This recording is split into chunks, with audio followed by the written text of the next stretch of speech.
Greetings everybody, 'tis I, 480 Volts, and welcome back to another episode of 480 Reviews. Today we are going to be talking about the 8th game of the classic Mega Man series, Mega Man 8.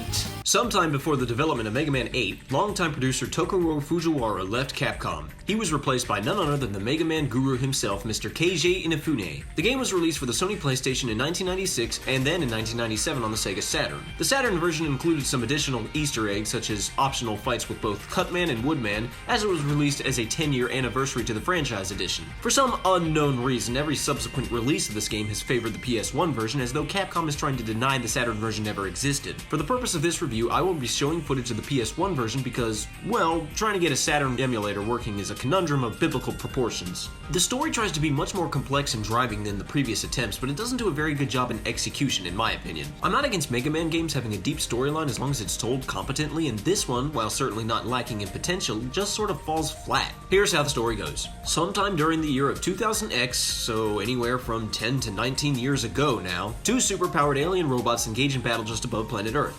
These two robots are then pulled into the atmosphere and crash onto the surface. Mega Man sets out to investigate at the request of Dr. Light. During his travels, he encounters Dr. Wily, who has retrieved a strange purple orb from the crash site. Wily escapes and Mega Man discovers one of the super robots unconscious in the crater. He sets out after Dr. Wily after informing Dr. Light, who brings the robot back to the lab. Mega Man tracks down and defeats Wily's latest 4 new robot masters, who each upon being defeated drop a similar purple orb. After all 4 robots have been defeated, Mega Man returns the orbs to Dr. Light, who has almost finished repairing the unconscious robot's injuries. Light theorizes that the orbs contain some kind of powerful energy and suggests that Wily is trying to harness it. After Light and Mega Man leave the lab, the robot awakens. He takes one of the orbs and studies it. A flashback of his space battle enters his mind, and he breaks out of the lab. Light orders Mega Man to pursue him and bring him back. Mega Man catches up to the robot and has a brief battle with him. During the battle, Proto Man appears, distracting Mega Man long enough for the super robot to escape. Proto Man suggests that the robot is working for Wily, but Mega Man secretly notes that the robot seemed to be purposefully withholding its power during the flight, as though it were merely testing him. Mega Man reaches Wily's new fortress, Wily Tower, but is ambushed by one of Wily's massive robots. Mega Man is saved by the super robot, who destroys the Wily robot and retrieves a purple orb from its wreckage. He introduces himself as Duo. Duo informs Mega Man that the mysterious energy can absorb the evil in a person's mind and multiply. He suspects that Wily is trying to infect as many robots as he can with evil energy and completely cover the planet with it. He notes a protective barrier around the fortress preventing access. He tells Mega Man to destroy the power sources controlling the barrier while he leaves to track down and destroy more evil energy. Mega Man fights and defeats 4 more robot masters who I guess are the power sources for the barrier. Either way, the last 4 are defeated. Mega Man enters Wily Tower and plows his way through Wily's robots, including Bass and Treble, who are now using evil energy to increase their power. Mega Man is ensnared by Wily, but is saved at the last moment by Duo, who is now severely injured as a result. Proto Man appears and takes Duo back to Light's lab for repairs, while Mega Man faces off against Wily. After Wily is defeated and begs for mercy as he always does, a surge of evil energy infects Mega Man and the castle crumbles, as it always does. Duo returns to find Mega Man lying unconscious somewhere outside. He removes the evil energy from him and returns him to Proto Man before leaving. Mega Man awakens in Light's lab. Outside, Proto Man informs him that Duo has left, but has left a message thanking him, ending the game. Okay, things I like about this story. I like the concept of Duo, and I like that he and his rival are apparently not indigenous to Earth, that they were perhaps built by aliens, and that their battle happens to take them to Earth and then just sort of puts Earth in jeopardy. I like that the game uses anime-style cutscenes to help tell the story, giving us some good visual aid. And I like how, despite all of the new flashy gimmicks, it's still basically everything needed for a classic Mega Man game. But there are a lot of things I don't like. The evil energy, for example. I mean, I guess it comes from the evil super robot that crashed on the planet with Duo, but that's only my guess, as it's never directly explained. And while I do appreciate the cutscenes, sometimes they're a bit disjointed in continuity. Like, they never once mention the robot masters, but that's what we're going after, or after defeating Wily, the castle begins to crumble, and then Duo just sort of finds Mega Man lying out in the open. Also, Duo says that Mega Man has been infected by the evil energy and will die soon. But that's not what you said earlier, that evil energy absorbs the evil in a person's mind and multiplies. And I really don't like the way Bass is just sort of shoehorned in there. In Mega Man 7, he was a central point to the story, but in this game he feels like kind of an afterthought. And don't even get me started on that piece of garbage they call an ending. Mega Man wakes up in Light's lab and everybody is so happy to see him awake that they all get teary-eyed. Light, Roll, and even Mega Man. Robots that cry, huh? Okay, sure. But why is everyone crying? Come on, guys, you act like Mega Man's never been in danger before. Heck, in Mega Man 3, he had a giant block fall on top of him and Light seemed just fine. And then this scene. Mega Man, I have a message to give you from Duo. From Duo? What is it? He said, thank you. Duo?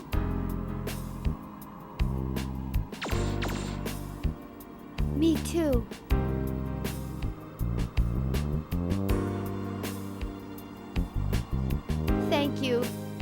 Duo. Come on, Mega Man, he just said thank you. You're telling me that you've never heard that before? Like you're so dedicated to working for justice and morality that it never once occurred to you that someone might owe you some gratitude? I suppose this is in part because of the translation to English. I wonder if the original Japanese is more complex. In the end, whatever they started with, whatever they had going for them, just sort of goes nowhere. I know I'm probably taking this story far too seriously, but it just seems odd that they bothered to put so much attention to it with cutscenes and whatnot, but the execution is so sloppy it ends up feeling no different than any of the previous titles. And now for the part that you've all been waiting for, the voice acting. Okay, so here's the thing. Usually when I hear people say that voice acting for a game is bad and I check it out, I end up thinking, you know what, it's not even that bad. A lot of times it just chalks up to overacting and ultimately depends on the viewer's taste, making it kind of subjective. But in this game, the voice acting really is bad. Objectively bad. The term cringeworthy cannot begin to describe how bad it is. That must be it over there! Why did they feel the need to get a girl to voice Mega Man? Okay, I get that you want him to sound like a child, as that's the design aesthetic Dr. Light gave him. But was there nobody else available? I'm really getting sick of VA studios hiring these grown women to voice little boys unless they can pull it off competently. Just having a high voice doesn't make you sound like a little boy. I haven't been keeping up with Sonic games nowadays, but whatever girl has been voicing Tails since Colors does it right. She adds a raspiness to her voice and enunciates everything a certain way so that it really sounds like a little boy. So it can definitely be done. But this girl, she doesn't even try. Dr. Light, what is the problem? Also, it's bass. Hey, Bass! Why must I fight you? Hey, Bass! Look, I get it. It looks like bass. And if this was a fishing game, it would be pronounced bass. Heck, if this was a Mega Man X game, it might even be pronounced bass, as all the Mavericks resemble different animals. But girl, have you never heard of music? I mean, this is classic Mega Man, known for its obligatory music references. Why the heck do you think his sidekick's name is Treble? And who didn't think to tell her either? Were they just like, that was great, except that his name is actually pronounced bass. But don't worry, we'll let it slide. I'm sure no one will notice. As for the rest of the voice acting, it's just as bad. Dr. Light sounds like he's got a bad case of the Elmer Fuds. A strange meteor has fallen to Earth just a while ago. Dr. Wily sounds like he's on meth. However, I don't have time to deal with you. And everyone overacts everything obnoxiously. Megaman, hurry! You must come with me! Except for Duo, who sounds like he's reading a 7th grade essay on sedimentary rocks. This is what you people call evil energy. This is not good. He's been affected by the evil energy. He will die soon. Oh, and check out this stutter from Dr. Light. You must recover all the energy immediately, Mega Man.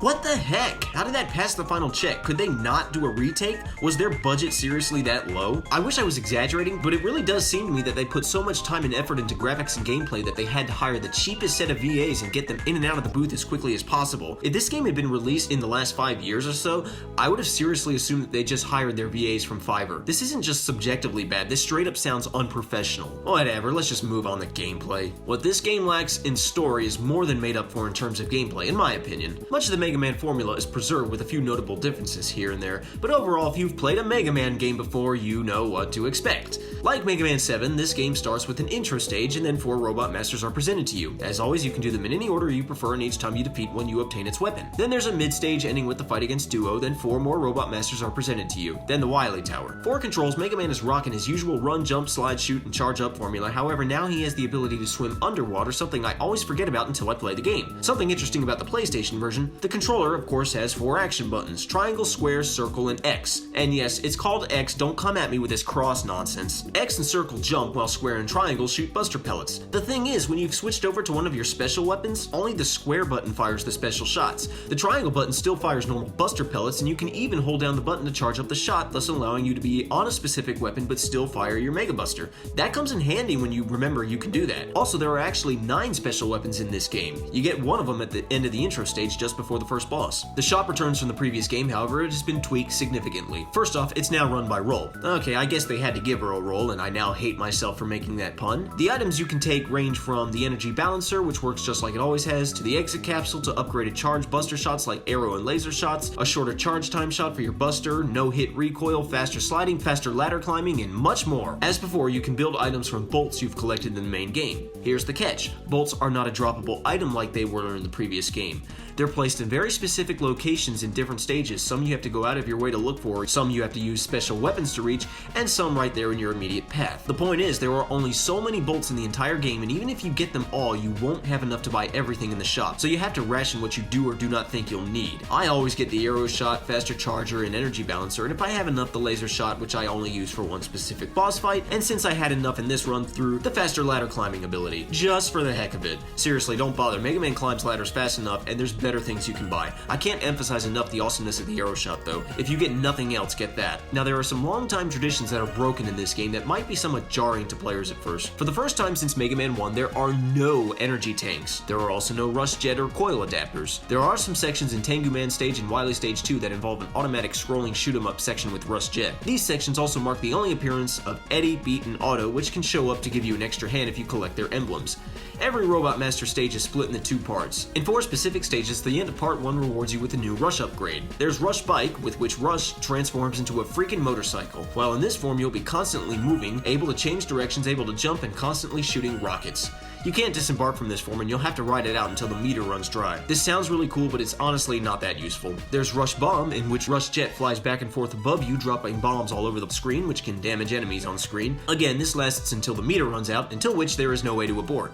Rush Heal does the same thing, but this time drops health and ammo packs for you to pick up. This kinda makes up for lack of energy tanks. And lastly is Rush Search, which works just like it did in the previous game, except that it, along with the other Rush parts, can only be used once per stage. For this reason, I almost never use it, because if Rush decides to roll over and go to sleep, as he did the only time I used it in this entire run, it's not like I can try again. For the record, I have seen him dig out the strange symbol from the first game that refills all health and ammo. It does the same thing here, but I couldn't even begin to tell you where to look for it. Overall, I don't really much care for the way Rush is handled in this game and much prefer the old style. As far as basic gameplay, sometimes it feels like this game tries a little too hard to be different, that it kinda takes away from the basic 2D platforming that makes Mega Man Mega Man. Many of the Robot Master stages have unique gimmicks that fill the majority of those stages, and well, sometimes it seems the designers got a little carried away, like with the shoot-'em-up sections of Tengu Man and the snowboarding sections of Frost Man. Then some of the more puzzle-based gimmicks like the special weapons puzzle in Sword Man and the crate puzzle of Clown Man definitely don't feel like typical Mega Man tropes, but they work quite well. And then some stages like Grenade Man and Search Man just feel so undeniably Mega Man, so it all kind of balances out in the end, I suppose. As before mentioned, each Robot Master stage is split into 2 parts, and in a few cases, part 1 ends with a mini-boss fight. There are also no passwords in this game, however, since we're on the PlayStation now, you can actually hard save to memory cards after each stage. Wily Tower is kind of a blend of the old progression system of the first 6 games and the more recent X games and 7. Basically, after each Wily stage, you are given the option to save and then are returned to the stage select screen where you can revisit any previous Robot Master stages, including the intro and mid stages, or go to the shop and then continue the Wily stages where you left off. But if you quit the game, then reload, you will have to restart Wily Tower from stage 1, even if you saved at the end of stage 3. So it's kind of start to finish or bust like it was in the old days. As for the bosses, Base appears as a mid-stage fight in Wily stage 3. As for the main boss of stage 3,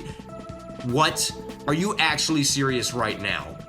This is the Green Devil. It's like the Yellow Devil, but green. Actually, this is one of the easiest devil forms in Mega Man history, so don't freak out. I also really like how it's portrayed. In this case, the devil is nothing more than this central control core itself, and the green material is just toxic sludge waste lying around that the core magnetically controls. Stage 4 contains the teleport room with the 8 Robot Masters, as well as the final fights with Wily, which are not too difficult if you know what to do, but should not be underestimated by any means. Speaking of difficulty, this game's difficulty seems to range from really hard to really easy. The lack of energy tanks and the ever-hectic snowboarding sections are really annoying, but the game more than makes up for it other ways. For one thing, if you run out of special weapons ammo in this game, you are a whole new level of incompetent. No offense, but I just don't see how that's possible. If you so much as sneeze, the game refills all of your ammo. Okay, not quite, but your ammo does refill every time you lose a life. It refills after the midpoint of the Robot Master stages. There's even a massive canister that refills all of your ammo before every single boss that you'd have to be a fool to miss. The game does not want you running out of ammo, that much is certain. In fact, the energy balancer doesn't feel nearly as useful to me in this game. So all in all, I'd say that this game is definitely one of the easier Mega Man games, albeit with some hair-raising moments. The graphics are quite good. The environments and layouts are bright and colorful, the sprites and models are well animated and full of life, and the anime cutscenes really help flesh things out. Although I will say that this game's general art style seems quite a bit different than anything done before. The music was composed by Shusaku Uchiyama. Honestly, the music is kind of a mixed bag for me. As a video game soundtrack on a whole, it's very well composed and produced, but as a Mega Man soundtrack, it doesn't seem terribly fitting. Maybe I'm old-fashioned, but I still think Mega Man music should be rock, simply for the fact that in Japan, the name of the franchise is Rockman, and some of the previous games try to make the 8-bit music sound rockin' enough. This soundtrack is more of the soft techno jazz that was big during the PlayStation 1 era. I don't know, it just seems like the scarce few times classic Mega Man has ventured out from the 8-bit world, Capcom squanders their chance to have actual rock music. Oh well, like I said though, this music is well composed and produced. I especially like the intro stage and stage select in Grenade Man. These tunes still sound very Mega Man-y in their own right. Aquaman, Searchman, and Wily Stage 2 are definitely not fitting for a Mega Man game, but are very good tunes on their own. I also like how the music that plays during the fight with bass is a remix of his Mega Man 7 theme. The production style was tweaked slightly for the Saturn version, like the keyboard patches were changed. Nothing too major, however, Tengu Man stage was given a completely different track altogether.